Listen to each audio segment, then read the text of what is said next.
Sejumlah orang melakukan aksi demonstrasi di depan kantor Wali Kota Medan. Masa aksi terlihat membawa poster Wali Kota Medan Bobi Nasution yang bersalaman dengan mantan Gubernur Maluku Utara Abdul Ghani Kasubah atau AGK yang merupakan terdakwa kasus gratifikasi pengurusan izin tambang di Maluku Utara. Terlihat belasan orang melakukan demonstrasi di tengah jalan Kapten Maulana Lubis di depan kantor Wali Kota Medan. Mereka terlihat membawa poster dan spanduk yang berisi tulisan. Salah satunya meminta Bobi Nasution untuk ditangkap. Mereka juga menuliskan menolak politik dinasti. Dalam aksinya, pendemo juga menampilkan teatrikal dengan orang-orang yang memakai topeng Presiden Joko Widodo yang menyeret sejumlah orang.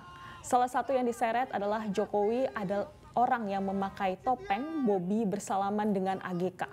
Ketua Presidium Front Mahar Heinis Indonesia Badia Sitorus mengatakan jika mereka menuntut agar Bobi Nasution ditangkap terkait dengan kasus yang menjerat AGK, nama Bobi sendiri terseret saat sidang AGK di kasus gratifikasi pengurusan izin tambang.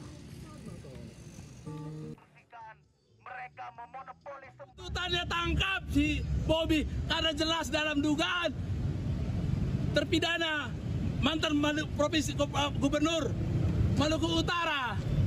Namanya disebut, bertanggung jawab dia. Itu salah satu tuntutan kita. Jelajahi cara baru mendapatkan informasi. Download Metro TV Extend sekarang.